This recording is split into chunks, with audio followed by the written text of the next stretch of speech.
Hello everyone, welcome back to my channel cosmic wave 777।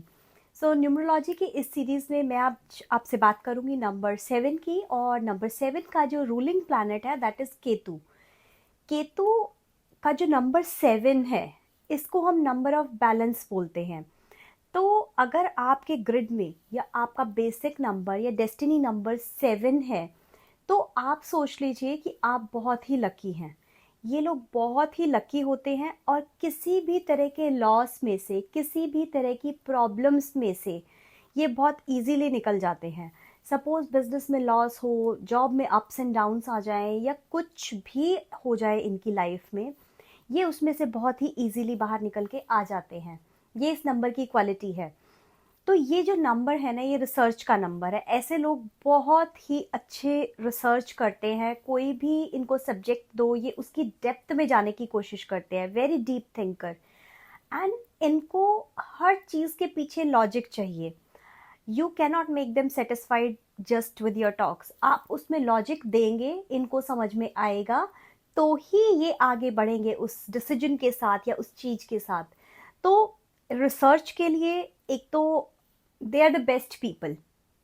अगर इनको कुछ सीखना है और ये कुछ करना चाहते हैं लाइफ में, एक इंसान होता है जिसको आप बोलते हैं कि ओके, ये कोर्स है, बड़ा आजकल ट्रेंड में है, अच्छे जॉब्स लग रहे हैं, सो एंड सो ये स्टडीज़ हैं और वो है। बट इन लोगों को, 7 नंबर लोगों को आप ऐसे कभी भी कन्विंस नहीं कर सकते हैं। आपको हमेशा इनको बताना पड़ेगा, लॉजिक देना पड़ेगा, and they will also research on that matter कि क्या ये चीज़ ऐसे है और ये ऐसे क्यों है, क्या इसके पीछे कोई हिडन और कोई चीज़ तो नहीं है। तो ये हमेशा लॉजिक के पीछे ज़रूर से भी ज़रूर जाएंगे। एंड वेरी डीप थिंकर्स, कोई भी छोटी सी बात होगी ये बहुत ही डीप थिंक करने वाले हैं। और एक और चीज़, they are the best workers. ये इतना मेहनत से हर चीज़ को, हर काम को करते हैं कि आम लोग, normal you and me, can not compete them. तो इनको, आपको अपने वर्क से सेटिस्फाइड कर पाना बहुत ही ज़्यादा मुश्किल हो जाता है। तो इनको लक फैक्टर इनका हमेशा इक्वल रहेगा। डजेंट मैटर आपकी ग्रिड में 777 आ रहा है, 777 आ रहा है, दैट्स ओके। तो इनको हमेशा हमेशा आपको इनकी जो एक्सपेक्टेशंस पे खरा उतरने वाली जब बात आती है ना, that is very very hard.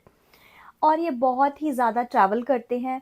और एक और चीज़, ये हमेशा आप देखना मोस्ट ऑफ द टाइम अपने बर्थ प्लेस से हट के ही जाके काम करते हैं। और इनको वहाँ पे बड़ी अचीवमेंट होती है, बड़ी सक्सेस मिलती है। अगर आपके आसपास कोई डेस्टिनी नंबर या बेसिक नंबर 7 है और उसको काम में सक्सेस नहीं मिल रही है, तो आप उनको सजेस्ट कर सकते हैं कि कोई ऐसी जॉब या कोई ऐसी चीज़ जो उनको उस सिटी से, उनकी बर्थ प्लेस से बाहर लेके जाए।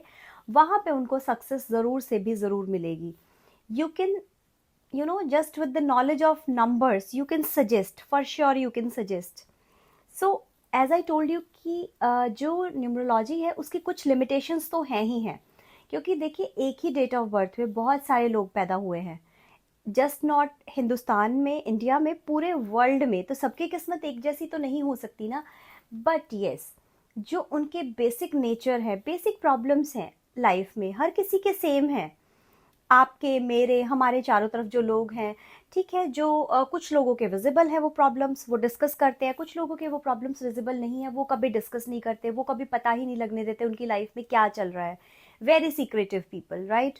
तो इस तरीके से जब भी आप किसी को उनका नेचर बताएंगे या आप उनका नेचर जानना चाहते हैं, तो it is going to be very helpful for you. तो अगर जब 777 और 777 हो जाएगा, तो लॉसेस होंगे बहुत सारे। एंड बहुत अननेसेसरली ट्रैवलिंग्स होगी, मीनिंगलेस, बिल्कुल ऐसे ही घूम रहे हैं, जा रहे हैं, आ रहे हैं, सब कुछ हो रहा है। लेकिन एक बहुत अच्छी चीज़ है कि जो लक फैक्टर है that is going to be equivalent to 7 number. जब आपके पास एक 7 नंबर है, वो इसके बराबर रहेगा। यस, मैरिड लाइफ थोड़ी सी डिस्टर्ब रहती है। अगर मैरिड लाइफ अच्छी चल रही होगी तो प्रोफेशनल लाइफ में डिस्टर्बेंस रहेगी। बट द पॉइंट इज कि कहीं ना कहीं they will be able to cope up, they will be able to manage. उनका वो उस सिचुएशन से, कहते हैं ना, तर के बाहर निकल ही आएंगे। कभी भी ऐसा नहीं होगा कि 7 नंबर लोगों को बहुत टाइम तक या बहुत टाइम तक उसी सिचुएशन में रह के जूझना पड़े उससे। सूनर और लेटर थोड़े बहुत टाइम में वो उस चीज़ से निकल के और फिर से ज़िंदगी में अच्छा करने लग जाते हैं, उनकी लाइफ जो है बैक टू ट्रैक आ ही जाती है। तो हमेशा जब भी आप किसी को न्यूमरोलॉजी के अकॉर्डिंग एनालिसिस दे रहे हैं या उनका नेचर बता रहे हैं, तो यू कैन आस्क कि अगर उनको न्यूमरोलॉजी की कुछ नॉलेज है या उनके पास कोई न्यूमरोलॉजी का उनका चार्ट पड़ा है, तो आप पूछ सकते हैं कि डबल सेवन है या सिंगल सेवन है। एक और चीज़, जब आप दशाएं और महादशाएं निकालते हैं तो सपोज मेरे पास एक सेवन ऑलरेडी है मेरी ग्रिड में, और हो सकता है अंतरदशा महादशा कुछ प्रत्यंतर दशा केतु की चल रही हो तो मेरे पास डबल सेवन आ गया। तो इन स्पेसिफिकली दैट पीरियड, जितने लंबे टाइम के लिए वो टाइम पीरियड रहने वाला है, आई विल फेस प्रॉब्लम्स।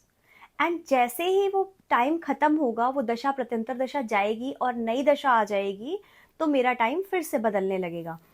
इसमें सबसे पहले होती है महादशा। महादशा सबसे लंबे टाइम के लिए होती है, उसके बाद होती है अंतरदशा। अंतरदशा साल के लिए होती है मोस्ट ऑफ द टाइम, कभी ज़्यादा भी हो सकती है। फिर हमारे पास आती है प्रत्यंतर दशा। प्रत्यंतर दशा महीने के लिए, 4 महीनों के लिए ऐसे होती है, इससे ज़्यादा नहीं होती। तो this is how your life is changing and you can change your predictions and you can predict the major events of life कि क्या हो जाएगा। जैसे फिर कुछ कॉम्बिनेशंस ऐसे होते हैं कि सडनली आपके पास किसी भी दशा अंतरदशा से 4 नंबर आ गया, तो 4 नंबर जब भी आएगा तो वो हो सकता है आपको जॉब का लॉस लेके आए, आपकी जॉब चली जाए। तो ये पॉसिबिलिटीज को लगाना बहुत ज़रूरी है। But yes, through this video आप बहुत एक सिंपल सा बेसिक नेचर प्रिडिक्ट करना इंसान का वो सीख जाएंगे, दैट इज़ फॉर श्योर।